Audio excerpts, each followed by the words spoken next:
little disagreement, things didn't go too well between Langston and his father. So, in order to keep busy and to earn money, Langston learned Spanish and then began tutoring Mexican students in English. During this time, he wrote a children's play called The Gold Piece and a magazine article about Mexico. When the play and the article, along with the poem we talked of earlier, The Negro Speaks of Rivers, were all published, his father finally agreed to send Langston to the college of his choice, Columbia University in New York. But college just didn't work out for Langston. For him, the classes seemed too large. It was hard to make friends, and he didn't find the instructors very interesting. The excitement of Harlem, the black community in the northern part of Manhattan in New York, was more appealing to Langston. So he dropped out of college and began exploring the streets of Harlem, taking in the people, the color, the excitement, and all of the new ideas in the air. Musicians were popular in many of the Harlem nightclubs Langston visited. Much of the music they played was called jazz. This music had grown out of the old Negro spirituals and work songs. In these songs, the black people could express their thoughts and their sorrows and tell of their happiness and their grief.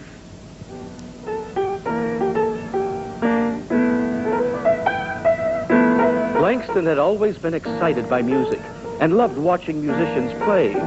His famous jazz poem called Weary Blues was inspired by an old Harlem piano player.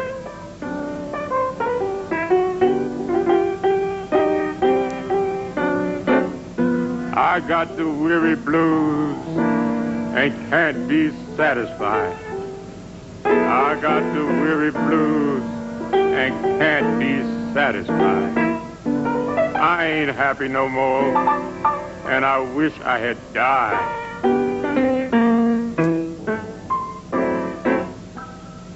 In Harlem, Langston began to meet and exchange ideas with other black writers.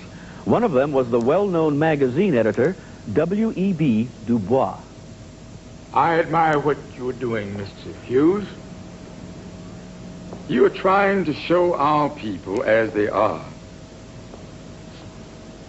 There are too many Negro writers who pass over their own experiences, writing instead about things they imagine. The only thing that matters is who and what you are and where you stand.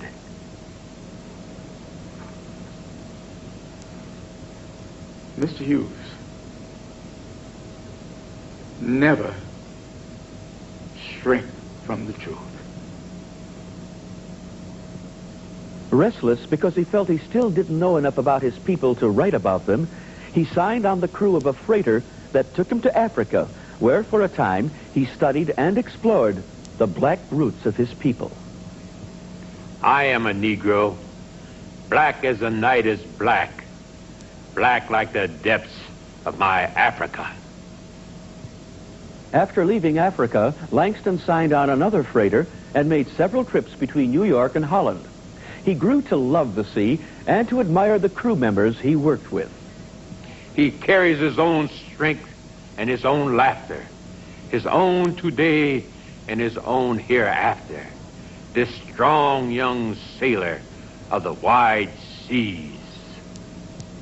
Langston finally quit the sea and settled in Paris, France for a while. There he took a job as a dishwasher in a well-known nightclub, where many of the best Negro musicians then in France would drop in to play. And Langston, after his work was done, would sit nearby and listen to the exciting jam sessions that would last until 7 or 8 o'clock in the morning. And though Langston kept writing about the excitement of life in Paris, he really wasn't too happy about what he was writing. So he returned to the United States in 1924 and became involved in what was called the Harlem Renaissance, a period of time when new black writers wrote about life as they saw it and lived it. By 1926, his first book of poems, entitled Weary Blues, was published. Encouraged by this success, he accepted a fellowship which provided him with the funds needed to complete his college education at Lincoln University in Pennsylvania. His second book of verse, published during his college career, was called Fine Clothes to the Jew. Now, most of the poems in it were based on Negro folk music and expressed the true feelings of black people. I must say yes, sir, to you all the time. Yes, sir. Yes, sir. All my days climbing up a great big mountain of yeses. Before he was graduated in 1929, Langston wrote a novel which later won an award. It was called Not Without Laughter and was based on his childhood in Kansas, telling about his early experiences with school, work, race, and family. In 1931, encouraged and inspired by the great black educator and college president, Mary McLeod Bethune, Langston began touring the southern states, reading his poetry to students of all ages. How thin and sharp is the moon tonight. How thin and sharp and ghostly white is the slim curved crook of the moon tonight. When he was talking to college students, he would begin by telling about his childhood and how he came to write poetry. Then he would get closer to their own lives and problems. He read to them of porters, of housemaids, of elevator boys, of the chain gangs building the southern roads, of sharecroppers and migrant workers and landlords. At the close of the program, he would talk about some of the problems between black people and white people, and then would end by reciting a poem he had written when he was only 18 years old. I too sing America. I am the darker brother. They send me to eat in the kitchen when company comes. But I laugh and eat well and grow strong. Tomorrow, I'll be at the table when company comes. Nobody'll dare say to me, eat in the kitchen then. Besides, they'll see how beautiful I am and be ashamed. I too sing America. During World War II, Langston wrote patriotic radio plays and traveled all over the nation giving poetry readings and lectures to soldiers at USO centers. Langston's favorite people lived in Harlem, and he wrote a lot about them, creating in a series of 5 books his most popular character, Mr. Jess B. Semple of Harlem, USA, nicknamed Simple. Simple is the living example of Langston Hughes' favorite subject. Langston loved the theater, and he wrote many plays for it. He was especially interested in plays that had music in them. In many of his plays, gospel scenes were brightened with religious shouts and the singing of spirituals, and his scenes of Harlem were made very real with street sounds and bursts of both jazz and blues music. In his later years, he kept busy as ever, writing plays and poetry, finishing a second book of his autobiography, and writing a history of the NAACP.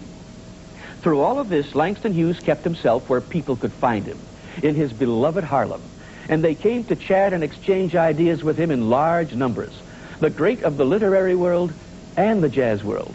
Also, the not-so-great came to see him, for Langston was never too busy to encourage young writers. He had never married, and these young people became as dear to him as if they were his own children. His poems and his books have been translated into many languages, and his plays have been performed in countries all over the world. Langston Hughes was, indeed, one of our great American poets. In everything he did, his goal was the same. He tried to show the world how the black American feels and what he wants out of life. He did it with understanding, with humor, and with hope for the future. Hold fast to dreams, for if dreams die, life is a broken-winged bird that cannot fly.